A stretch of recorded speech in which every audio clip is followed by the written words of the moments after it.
আসসালামু আলাইকুম বন্ধুরা, আশা করি আপনারা ভালো আছেন।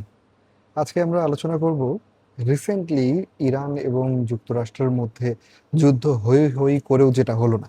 আশ্চর্য ব্যাপার, পৃথিবীর সবচেয়ে শক্তিশালী দেশ, পৃথিবীর সবচেয়ে বেশি অস্ত্র যারা বানায়, তারা কিন্তু চূড়ান্তভাবে ইরানকে হামলা করার ব্যাপারে এখনো সাহস সঞ্চয় করে উঠতে পারেনি। এর একটি মাত্র কারণ, সেটি হচ্ছে যে ইরানীয়দের যে দৃঢ় মনোবল। আপনারা লক্ষ্য করেছেন যে এত কিছু হয়ে যাওয়ার পরেও, এত লম্বা সময় ধরে যুদ্ধ চলার পরেও ইরানিদেরকে কিন্তু আসলে এখনো সেভাবে ডমিনেট করা যাচ্ছে না। এটা একটা অদ্ভুত ব্যাপার। ওয়ার্ল্ড অর্ডার যে চেঞ্জ হচ্ছে তার একটা বড় প্রমাণ হচ্ছে এটা। আপনারা এই বিষয়ে কি মনে করেন অবশ্যই কমেন্টে জানাবেন। আর আমরা আজকে মূলত আলোচনা করব যে কি এমন ঘটলো যে 6 মাস আগেও যেখানে যুক্তরাষ্ট্র পৃথিবীর সবচেয়ে ক্ষমতাশালী দেশ, বড় বড় দেশ যারা যুক্তরাষ্ট্রের সঙ্গে এক ধরনের সমস্যায় দ্বন্দ্বে থাকার পরেও সরাসরি কোনো কনফ্লিক্টে যেতে চায় না। ইরানের মতো একটা খুবই সীমিত অর্থনীতির দেশ, যাদের কাছে প্রযুক্তিগত অনেক সীমাবদ্ধতা আছে। দীর্ঘদিন ধরে আন্তর্জাতিক বিভিন্ন নিষেধাজ্ঞা, মূলত যুক্তরাষ্ট্রের দেওয়া নিষেধাজ্ঞাগুলোর ফলেই যারা এক কথায় খুবই ভঙ্গুর একটা অর্থনীতির মধ্যে পড়েছিল।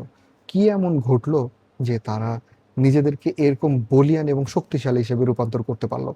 ব্যাপারটা মোটেও ইজি না বন্ধুরা। এটাকে নিয়ে যদি ডিপলি অ্যানালাইসিস করা যায়, প্রথমে যে বিষয়টি আসবে সেটি হচ্ছে উইল পাওয়ার, মানসিক শক্তি। মানসিক শক্তি এমন একটা জিনিস যেটা একটা মানুষকে কিন্তু অনেক দিক থেকে এগিয়ে রাখতে পারে। আর সবচেয়ে বড় কথা, আপনার প্রতিপক্ষ যদি এমন হয় যে সে আপনার চেয়ে অনেক শক্তিশালী, আপনি তার কাছে মাফ চাইলেও সে আপনাকে মারবে, আপনি তাকে মারলেও সে মারবে। আল্টিমেটলি আপনার মার খাওয়াটা নির্ধারিত। সেক্ষেত্রে কিন্তু আসলে আর মানে চুপ করে বসে থাকার কোনো কারণ নেই। ইরানের ক্ষেত্রে যেটা হয়েছে। তো আমরা হয়তো অচিরেই এই জিনিসটি দেখতে পারবো যে ইরান ধীরে, ধীরে আরো শক্তি সঞ্চয় করবে।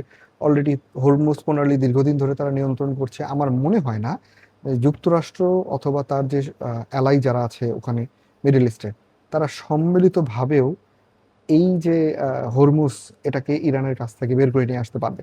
অর্থাৎ ইরানের একজন প্রাক্তন সামরিক নায়ক তিনি বলেছিলেন যে সামরিক কর্মকর্তা, যে 10টি পারমাণবিক বোমার চেয়েও কিন্তু একটা হরমুজ প্রণালী বেশি শক্তি বহন করে, বেশি ক্ষমতা রাখে। তো এটা একটা ইন্টারেস্টিং ব্যাপার।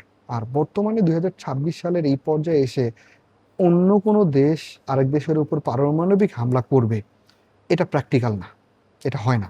কারণ যখনই পৃথিবীর কোনো দেশ অন্য যে কোনো দেশে, সেটা উত্তর কোরিয়ার উপরই হোক না কেন, অথবা অন্য ইসরায়েলের উপরই হোক না কেন, যদি কোনো পারমাণবিক বোমা আক্রমণ হয়, সেক্ষেত্রে কিন্তু গোটা পৃথিবী সেই দেশের বিপক্ষে চলে যাবে। এটা অনেক বড় ঝুঁকি।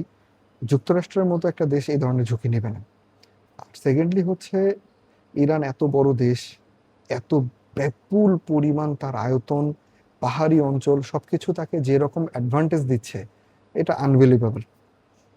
আশা করি অদূর ভবিষ্যতে কিন্তু আমরা এমন কিছু জিনিস দেখব যেটা ইতিপূর্বে আমরা দেখতে পারিনি। যেমন মিডল ইস্টের সবচেয়ে ক্ষমতাধর দেশ হিসেবে ইরানের সম্মুখ সারিতে চলে আসা, যেটা ইতিমধ্যে ইসরায়েলের দখলে ছিল। এবং যদি আপনি নিরপেক্ষ বিশ্লেষণ করেন, ইসরায়েল কিন্তু ইতিমধ্যেই যুদ্ধ হেরে গেছে। ইসরায়েল এই যুদ্ধের মধ্যে নাই। এবং সে মূলত তার যে হারানো অবস্থান সেটাকে পুনরুদ্ধার করার, সেটাকে রক্ষা করার জন্য আপ্রাণ চেষ্টা করছে। আমার মনে হয় না এটাতে খুব একটা সফল সে হবে। আর সেকেন্ডলি যে বিষয় সেটি হচ্ছে যে